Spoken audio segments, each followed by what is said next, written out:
서울구치소 내에서 독거실 배정을 대가로 금품을 받은 교도관이 결국 구속되면서 교정시설 내부의 부패 문제가 다시 한번 드러났습니다.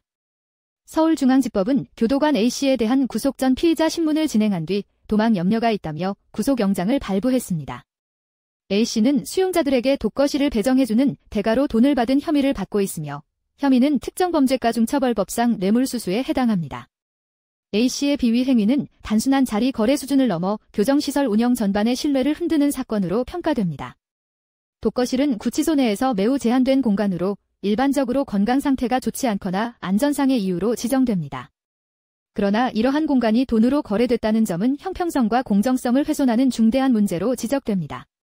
이번 사건에는 수감자의 편의 제공을 둘러싼 또 다른 금품 수수 의혹도 얽혀 있습니다.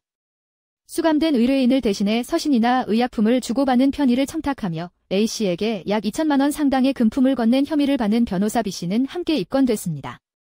다만 법원은 B씨가 수사에 성실히 임했고 반성하고 있으며 주거가 일정하다는 이유로 도주 우려가 없다고 판단해 구속영장은 기각했습니다.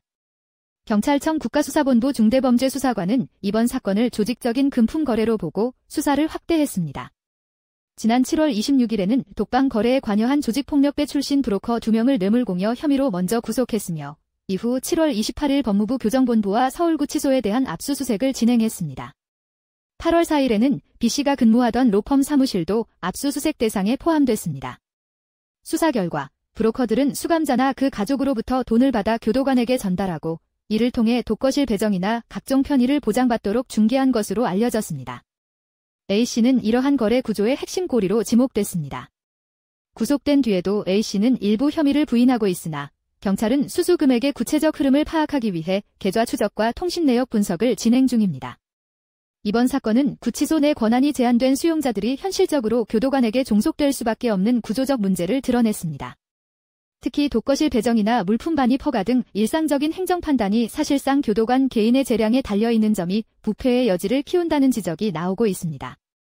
법조계와 교정 전문가들은 이번 사건을 계기로 교정행정의 투명성을 강화해야 한다고 입을 모으고 있습니다. 수용자 편의나 배정 절차에 대한 전산화와 기록 공개, 교정직 공무원에 대한 주기적인 감찰 강화가 필요하다는 목소리도 커지고 있습니다.